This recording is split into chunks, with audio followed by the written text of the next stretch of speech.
Bonjour à tous frères et sœurs, on se retrouve pour une nouvelle vidéo.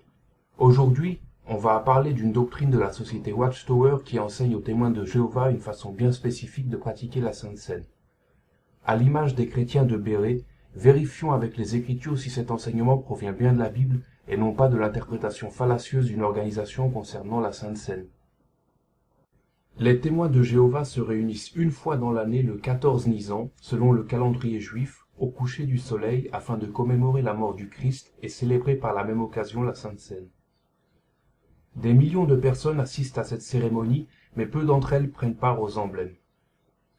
Voici ce que nous pouvons lire dans la tour de garde du 1er mars 2012, en page 17.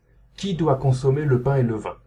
Quand Jésus a fait circuler le vin parmi ses disciples, il a dit « Cette coupe représente la nouvelle alliance ». La nouvelle alliance a remplacé l'alliance de la loi de Moïse par laquelle Dieu avait promis aux Israélites que s'ils lui obéissaient strictement, ils deviendraient son peuple. Mais comme Israël ne lui a pas obéi, Jéhovah a prévu la nouvelle alliance. Jéhovah permet à de nombreux humains de recevoir des bénédictions au moyen de cette nouvelle alliance, dont les membres ne sont que 144 000. Par eux, des millions de personnes de toutes les nations recevront la vie éternelle dans un paradis terrestre. Il reste encore quelques adorateurs de Jéhovah sur la terre qui sont membres de cette nouvelle alliance.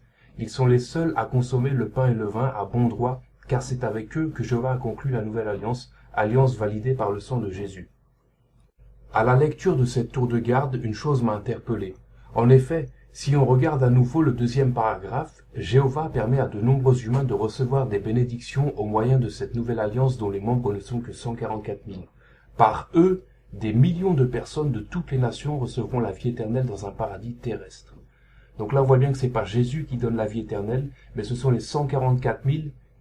Pour bien comprendre la suite de notre étude, il faut savoir que les témoins de Jéhovah sont séparés en deux classes. Vous avez d'une part les 144 000 qui ont une espérance céleste, et vous avez d'autre part la grande foule qui a une espérance terrestre.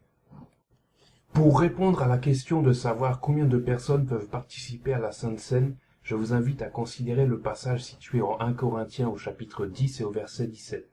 La Bible déclare « Parce qu'il y a un seul pain, nous, bien que nombreux, nous sommes un seul corps, car nous avons tous part à ce seul pain. » Là, on le voit très clairement que la Bible non seulement ne sépare pas les chrétiens en deux classes comme le font les témoins de Jéhovah, mais qu'en plus elle invite tout le monde à rentrer en communion avec le Seigneur à travers la Sainte Seine. Pour continuer notre étude, je vous invite à considérer l'Évangile selon saint Jean au chapitre 6, versets 53 à 56. La Bible déclare « Alors Jésus leur dit « Oui, vraiment, je vous le dis, si vous ne mangez pas la chair du Fils de l'homme et ne buvez pas son sang, vous n'avez pas de vie en vous-même. Celui qui se nourrit de ma chair et qui boit mon sang a la vie éternelle, et je le ressusciterai au dernier jour. Car ma chair est vraie nourriture et mon sang est vraie boisson. Celui qui se nourrit de ma chair et qui boit mon sang demeure en union avec moi, et moi en union avec lui. » Comme on a pu le voir, Jésus est très clair dans ses instructions. Tout le monde doit prendre part aux emblèmes, car ceux qui ne sont pas en communion avec lui n'ont pas la vie éternelle. Et c'est là qu'est toute la subtilité chez les témoins de Jéhovah. Comme ils réservent le royaume des cieux qu'à 144 000 personnes qui ont l'espérance céleste, d'office ils refusent que les autres témoins prennent part aux emblèmes. Il faut savoir qu'il existe une complémentarité entre la Sainte Seine et le baptême.